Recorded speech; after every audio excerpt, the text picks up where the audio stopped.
কোনো কাজই সহজ নয়, জানেন তো? যদি কোনো কাজ আপনার কাছে সহজ বলে মনে হয়, তাহলে সেই কাজটা এবার করে দেখার চেষ্টা করবেন। আদৌ কি সেই কাজটা করা এত সহজ? নাকি শুধু ওটা মনে হয় যে এই কাজটা খুবই সহজ? যাই হোক, আবার একটা ভিডিওয় আমার ভয়েস দেওয়ার পালা। এমনিতেই আমার ধৈর্য কম, বসে বসে ভয়েস দেওয়া আরে ভীষণ চাঞ্চল্যকর লাগে, মানে কখন ভয়েস দেওয়া শেষ হবে। কিন্তু আমার কাজের সাথে আমার এই কথাটা মানে যুক্তিযুক্ত নয়, যেহেতু মেহেন্দি দেওয়াটা একটা ধৈর্যের কাজ। তো এতক্ষণ বসে বসে সূক্ষ্ম সূক্ষ্ম ডিজাইন করা অনেক ধৈর্যের ব্যাপার, কিন্তু আমার এই কথাটার সাথে এটা ঠিক মানাচ্ছে না। হ্যাঁ, সত্যিই আমার মেহেন্দির ভিডিও করতে, এডিট করতে, ভয়েস দিতে, এই সকল ব্যাপারে আমার ধৈর্য খুবই কম। কিন্তু মেহেন্দি দেওয়ার সময় আমি জানি না এত ধৈর্য আমার কোথা থেকে আসে। আমার তো ভীষণ ভালো লাগে। আমি তো না নড়ে চড়ে একভাবে প্রায় ৩-৪ ঘন্টা মেহেন্দি দিয়ে দিতে পারি। তাতে আমার কোনো অসুবিধাই হয় না। কিন্তু টানা কয়েক ঘন্টা মেহেন্দি দেওয়ার পর না নড়ে চড়ে বসে থাকার ব্যথাটা পরে অনুভব করতে পারি। যেহেতু কোনো কাজই আরামদায়ক নয়, তাই এটাও কিছু মনে হয় না। আমার সাথে ঘটে যাওয়া একটা ঘটনার কথা বলছি, যেটা ধৈর্য সংক্রান্তই। আমি কয়েকজন ব্রাইডের হাতে কাজ করেছি। তো এতদিন পর্যন্ত যে ব্রাইডের হাতে কাজ করেছি, অন্যান্য ব্রাইডের তুলনায় আমি একটা ব্রাইড পেয়েছিলাম, যেটা খুব মানে যে ব্রাইডটা খুবই অধৈর্য, মানে একটুকুনও স্থির বসে থাকতে পারে না।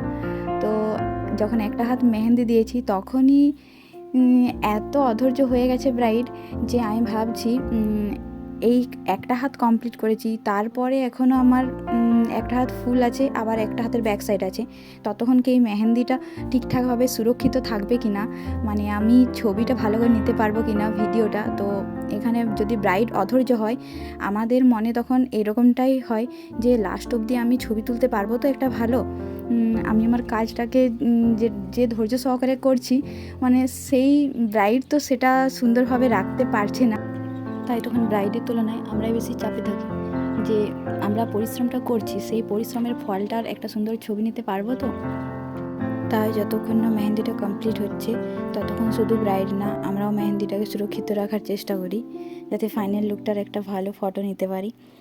আর যাই হোক, এই মেহেন্দির ভিডিওটা যখন বানাচ্ছিলাম, তখন আমি ভাবছিলাম যে কী ডিজাইন করব। প্রতিবারই আমি ফুল হাত ডিজাইন করি, মানে ভরা ভরা ডিজাইন করি।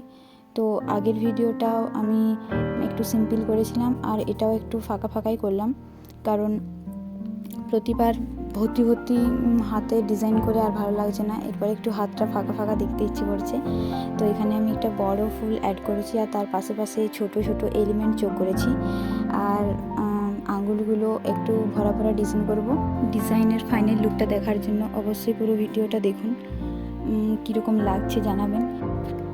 আরেকটা মজার ব্যাপার হলো, ইউটিউবে যে ভিডিওগুলো আমি আপলোড করি, সেই ভিডিওগুলোর যে ভিউজ হয়, সেই ভিউজগুলো বেশিরভাগই আসে ছেলেদের থেকে, কারণ মেয়েদের থেকে ছেলেরা আর কি বেশি দেখে। তো স্পেশাল থ্যাংক ইউ ছেলেদেরকে আমার ভিডিওগুলো দেখার জন্য, আর মেয়েদেরকেও অনেক ধন্যবাদ। এই ডিজাইনটা সিম্পল হলেও, মেহেন্দিটা একটু ফাঁকা ফাঁকা হলেও, ভিডিওটা অনেক লং হয়ে গেছে, প্রায় 6 মিনিটের কাছে হয়ে গেছে। তো আগের ভিডিওটা বেশ শর্ট ছিল, সেখানে আমার ভয়েস দিতে অনেকটা সুবিধা হয়েছিল। আর এই ভিডিওটা তুলনামূলক অনেকটাই বড় হয়ে গেছে, কিন্তু মেহেন্দিটার লুকটা তো বেশ সিম্পল, কিন্তু এখানে ছোট ছোট এলিমেন্টগুলো যোগ করার জন্য অনেকটা বড় বড় হয়ে গেছে ভিডিওটা। আর যে ভরা ভরা মেহেন্দিগুলো করি, সেখানে তো আঁকতে এতটা টাইম লাগে না, যেহেতু কাজগুলো একটু ভরা ভরা অনেকটা তাড়াতাড়ি হয়ে যায়। আর এখানে ছোট ছোট এলিমেন্টগুলোর সূক্ষ্ম সূক্ষ্ম কাজ করতে করতে অনেকটা টাইমও লাগে, আর ভিডিওটাও অনেকটা লং হয়ে গেছে।